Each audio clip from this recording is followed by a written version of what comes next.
What is going on, guys? JD from New York here. This is WWE Off The Script. This is number 24, part number 2 for your week ending August 3rd, 2014. I know I'm a little bit late in getting this out, but I got a damn good fucking reason. And that reason was what happened last night. The Call of Duty State of the Union podcast, just airing our grievances over the last couple of months. We had Sneeko, we had Biblical Reaper, myself, T-Bets, Frito made an appearance, Eddie the Chump. Thunder was in the lobby with us, just chatting in the chat. It was amazing, man. It was just a great opportunity for us to just let it all out about the bullshit that we see. And if you guys know me for my Call of Duty commentary and content, I'm real as anyone on here. And what we did last night was biblical, no pun intended, okay? It was amazing, and if you guys missed that show, I'm going to link it down below in the description. Go and check that out. We talked about everything regarding the community, just real-life stuff, how YouTube is not as easy as everyone makes it out to be. Not the content itself, but what happens, between real life and YouTube, and how to balance both of them. Those are the things we talked about. Plus, Sneeko got his channel terminated wrongfully due to some trolls on here. So we talk about it all. Like I said, link is down below in the description. Go and check that out if you did indeed miss that last night. We were on for about 3.5 hours. It was just unbelievable. One of the most successful things I did on this channel. Bringing up the point, I want to start my own podcast, wrestling-wise, with one guy, two guys, tops, who know their shit. And I've reached out to Sean's View Entertainment last night after the podcast that I did last night with my guys. I reached out to him like, bro, listen, you and me could run the YouTube wrestling community if we did this right. He's worried, and he got back to me. He's worried about me fucking him over. He's worried about me pulling a Montreal screw job. Now, I don't want him to think that at all. If you guys have been watching me, you guys know how dedicated I am to coming on here. You guys know how opinionated I am coming on here, giving my thoughts and views just like he does. Now, a lot of you guys may not think that Sean's View is the ideal partner for JD when it comes to wrestling content. There's nobody on here that would even give me the time of day. CM Pulse wouldn't give me the time of day. Tubby Emu wouldn't give me the time of day. Bruce Blitz has got his own thing going on. He won't give me the time of day, and he doesn't really like Sean anyway. So that's a whole different cup of tea, okay? I don't know who else is there. Solo Monster probably wouldn't give me the time of day. These guys, like I said, would not give me the time of day. Sean is more relatable to me. Him and I, we do similar content. We got similar views, I would say, in regards to the WWE. And his opinion and his character, I think, would flow well with him and I on the same show. I want to do something weekly. I want to do something with News and Rumors. I want to do something after pay-per-views. And this is what I came to him about. I even direct messaged him on YouTube, my personal cell phone number. That's how serious I am about finding someone for a wrestling podcast. After the success of what happened last night, I want to do something on the wrestling end. And a lot of people come to me on Twitter, JD, I would love to be a partner for your podcast. I would love to do this. I would love to do that. I would love to have everybody on the show. I don't mind having revolving guests. But I want one main guy, one well-known entity to sit across from me on Google and just do this weekly. And I think that guy is Sean's View. And if he's listening, if he's watching, bro, you got my 100% support, man. I watch you every fucking day. Okay? You know what I do on here, you know what goes on here, and you should not be concerned about that. Think about this, and think about how we can run this YWC, as you guys call it. I don't know what YWC stands for, YouTube Wrestling Community. I don't think there's a YouTube Wrestling Community. Everybody's all for themselves. If it was a community, we would be more together, but we're not. And I'm about unity. I want to grow. I want to help others grow. You could feed off me. I could feed off you. That type of thing. I'm trying to do it, and I'm doing it very well with the Call of Duty community. Me and my guys, a small, close-knit circle doing that over there. I want to do the same thing over here. Enough of me ranting. You guys want to hear news, but that's what I'm thinking about. That's my what's on my mind, per se. I didn't do one yesterday. All right? And you got to excuse me, I'm a little groggy. I'm on such a high after last night. I just woke up. This is probably going up around 1, 2 o'clock. But we got WWE news, okay? We got enormous backstage heat on Randy Orton over Roman Reigns. What does this mean for Randy Orton? There is enormous backstage heat on Randy Orton due to his crowd-killing style against Roman Reigns at WWE live events over the weekend. According to WrestleZone, Orton's wrestling peers feel as if the veteran star didn't do Roman any favors in their contests. The live crowd had an overwhelmingly negative reaction to the contests, which is a bad sign for what is meant to be one of SummerSlam's key main events. Some WWE superstars are said to be concerned that Orton will slow down WWE's planned push to make Reigns their newest, biggest babyface. WWE's current plan for Reigns is to be the company's next great star by WrestleMania. The importance of his elevation is compounded by the fact that Daniel Bryan is out with a long-term injury. John Cena is doing fine on top, but he isn't able to carry the company on his own. There's always been a hot number 2 babyface in the last few years, which was Daniel Bryan. I do expect Daniel Bryan to come back at full strength and regain that position. I do see John Cena slipping down to number 3 when Daniel Bryan comes back, moving Roman Reigns to the top spot, okay? WWE needs Reigns firing on all cylinders and taking up that role. If Orton is accidentally or even deliberately holding Reigns back, then it's going to be a detrimental situation to the company and the wrestlers' pocketbooks.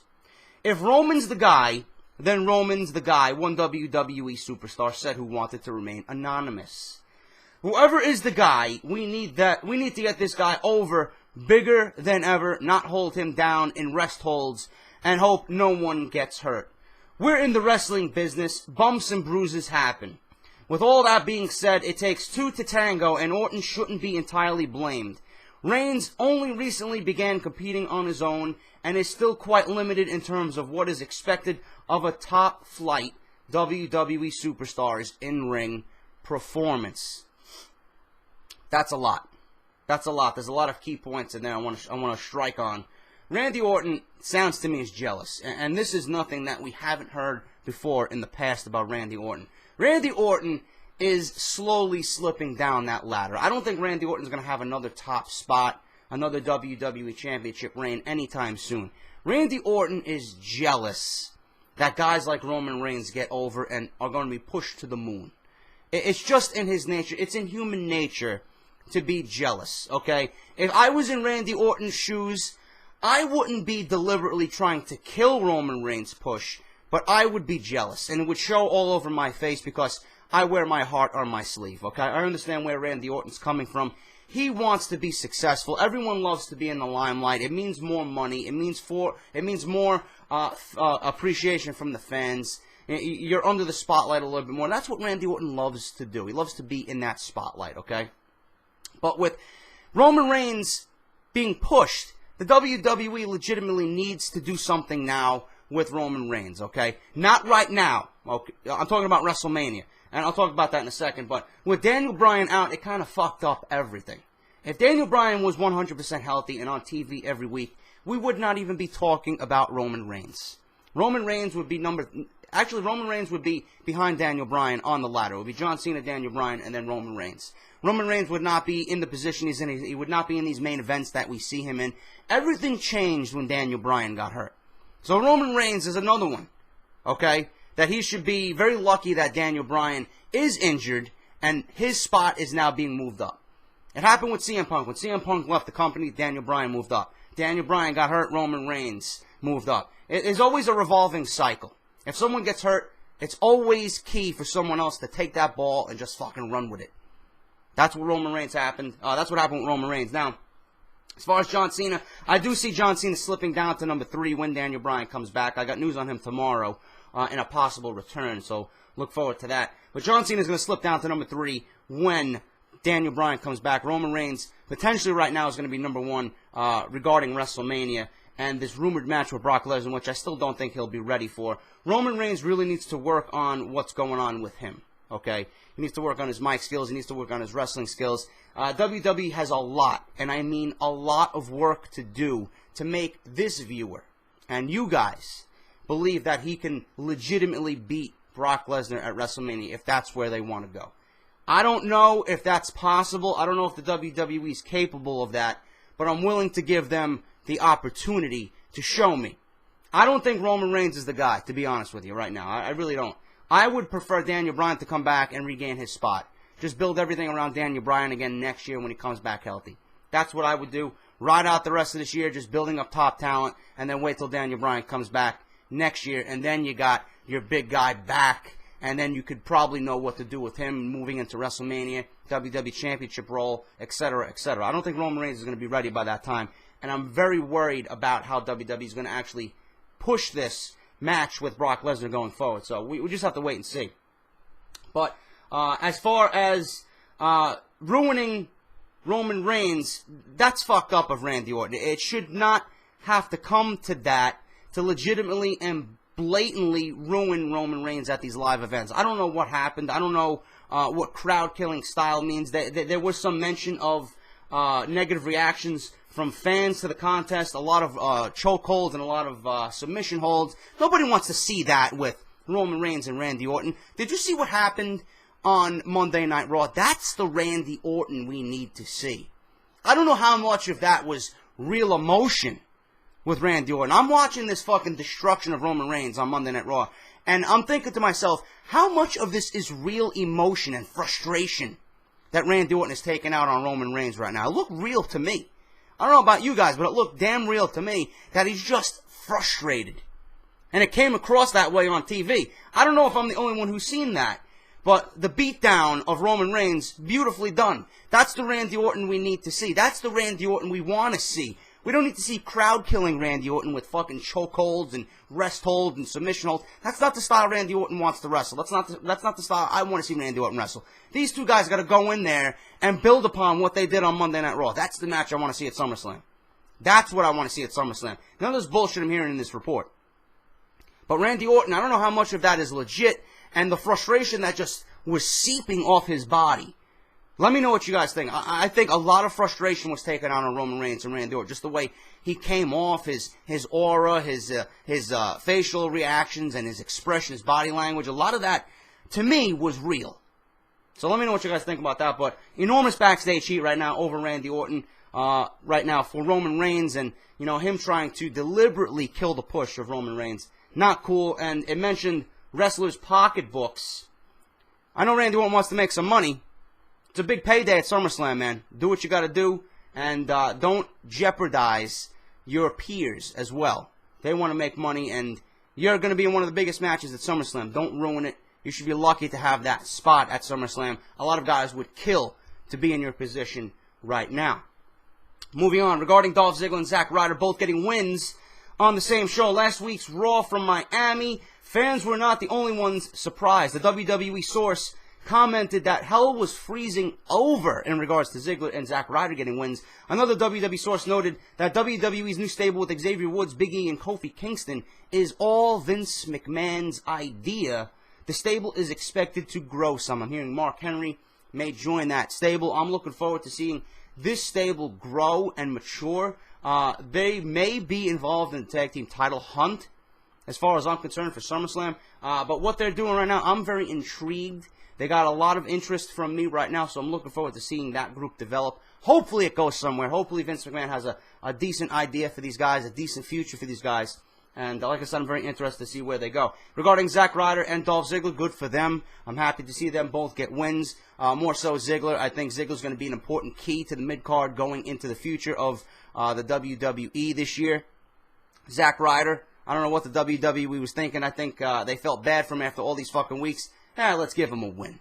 So I wouldn't look too much into it. But Zack Ryder was actually on Talk is Jericho. That was a decent fucking listen, man. If you guys listen to Chris Jericho, Zack Ryder was on there a couple weeks back. Go and listen to that. Very entertaining podcast with Zack Ryder and Y2J. What else do I have here? You may have noticed, now this is new to me, I don't know anything about this. You English guys out there, my European guys may know about this. You may have noticed Paige does not wrestle in traditional wrestling boots when she competes. She wears Dr. Martens, a British footwear brand. Paige talked about Paige talked to WWE Magazine about why she wrestles in Dr. Martens. She said, "I'm used to it. You have to break them in, so I had to wear them on the streets. They are very good. Very British. I'm sticking to my guns. I'm really happy they're back in fashion again because I love them and I own a pair, so I might as well put these babies on." Something fun for you English guys out there. I don't know what Dr. Martens are. I've never seen a Dr. Martens pair of shoes. So apparently Paige is a big fan of those. Let me know if you guys know what I'm talking about. Or what she's talking about, I should say. Brian Alvarez talked about the attempted burglary of Daniel Bryan's house last week on the Wrestling Observer radio show. You won't believe this, he said, but it's 100% true. Alvarez heard that there was actually a suggestion made in WWE that the company does an angle where it comes out that Triple H and Stephanie were the two people to rob Daniel Bryan's house. It's doubtful that this angle makes it to TV, and this may not have been an official suggestion, but definitely came up in WWE. Even if Vince McMahon approved this angle, I can't see Daniel Bryan and Brie Bella going along with it. It would certainly be interesting. It would certainly fill the role and continue the storyline, being that Stephanie and Triple H despise both Brie and Daniel Bryan. It would make sense. It would fit into storylines. But I don't think Bryan and Bella would go along with that simply because of the items that were of interest in this burglary. A lot of items had to do with his father, and I don't think he wants to kind of reimagine that. He was very upset about what they had stolen. Apparently, his father gave him something during their wedding that was stolen. They got it back, but I don't think Bryan and Brie want to kind of relive that. They've had a very rough year. If they go along with it, great. I think it would be interesting to see on WWE TV. Triple H and Stephanie, I think, would play a great role in that. It would build further into putting down Daniel Bryan, only to have him rise up again above all next year when he comes back. But I like the report. Says I don't think Bryan and Brie would actually go along with it. I would like to see it, to be quite honest with you. It would be edgy. It would be interesting. It is a talked about subject even today about the burglary and Daniel Bryan just in general being a talked about subject. I would like to see it, but I don't think it's going to happen. Let me know what you guys think. Would you like to see something like that on WWE TV, kind of reimagined, the burglary of Daniel Bryan's house, where Triple H and Stephanie play the roles of the two burglars? TMZ reports that former WCW superstar, this is for the ladies out there, I don't know how many of you are listening to me, former WCW star Buff Bagwell, who starred on Showtime's Gigolos, has caught the eye of adult film company Vivid. Vivid boss Steve Hirsch called a potential movie with Bagwell an absolute blockbuster. Hirsch, Buff, and Buff's wife Judy recently met to work out a deal for his adult entertainment debut. So if you ladies out there who kind of find Buff Bagwell attractive, he is now a porn star. Imagine that. Kind of fits the role well, huh? Buff Bagwell? I don't know, man. Let me know what you guys think. Are you going to be watching Buff Bagwell's newest flick? What is he, the new Val Venus, man? Come on, man. I had to throw that in there. I just had to throw that in there. I found that to be quite hilarious when I actually read the news article. So Buff Bagwell's going to be a porn star, apparently. What else do we got here? As seen on last week's Raw, Emma made her return to Monday after being out for a few weeks following her arrest for theft in June. It said within WWE that Stephanie McMahon's arrest and that angle with with Brie Bella that actually took place last week was not a coincidence. WWE may have put these on the same show to poke fun at Emma for her arrest. Just another fun tidbit there. I wouldn't be surprised if it actually was true. Stephanie McMahon's arrest angle with Brie was on the same show as Emma, making her re-debut. So I do believe they kind of poked fun at her about that. I would not be surprised if that was a true story. Sheamus noted last week he missed WWE TV tapings because he had the case of the flu, okay? They had scheduled to start a Sheamus versus Rusev feud for the United States title. Sheamus was in the building for the show in Orlando last week, but was not able to wrestle. He was not at the TV tapings this week because he was in Ireland. There has been talk of having Rusev beat Sheamus for the U.S. title as a way to get more heat on Rusev and Lana. That may still happen at some point. I wonder if WWE is listening to Off the Script. How many times have I said this in the past week? How many times, legitimately, have I said this in the past week? Give Rusev the United States title, have him feud with Sheamus. It would be a fucking great feud the way they both wrestle, especially Sheamus with his physical style. Rusev can hang. I do believe he can hang. And give Rusev the United States title as a way to get him more heat, being this big guy who hates America, and you got Lana speaking down about America, and Russia is the ultimate superpower. That would bring him ultimate heat. I said this many times before. I wonder if WWE is listening to me. That would be amazing. I know that would be right. I know that would be a great feud. I know that makes sense. Hopefully WWE goes with it. I would like to see that happen. Ricardo Rodriguez announced on Twitter that he's been released. He has been doing some Spanish commentary and had wrestled every now and then under the mask of El Local. He wanted to actually wrestle, so I do believe he asked for his release. So Ricardo Rodriguez is no longer with the company. He's going to be off doing what he wants to do. He really did want to wrestle, and he didn't want to sit at the announce table anymore. With Ricardo Rodriguez being split from Alberto Del Rio, that was kind of the breaking point there. It killed Del Rio, it killed Rodriguez, and Del Rio, his contract just waiting to be expired. I don't think the WWE is actually going to resign him either. He's absolutely got nothing going on for him. Rodriguez had nothing going on for them. So I do wish both of them, I see Del Rio being gone eventually. But as far as Rodriguez, I do wish him the best. He was entertaining as his role with Del Rio. Really didn't find him to be as entertaining on the Spanish announce team, even though I can't really even say that. It really didn't fit his role. I know he didn't really want to be doing that. I wouldn't want to be doing that either. But as for him, he wants to wrestle, and that's good for him. He wants to entertain.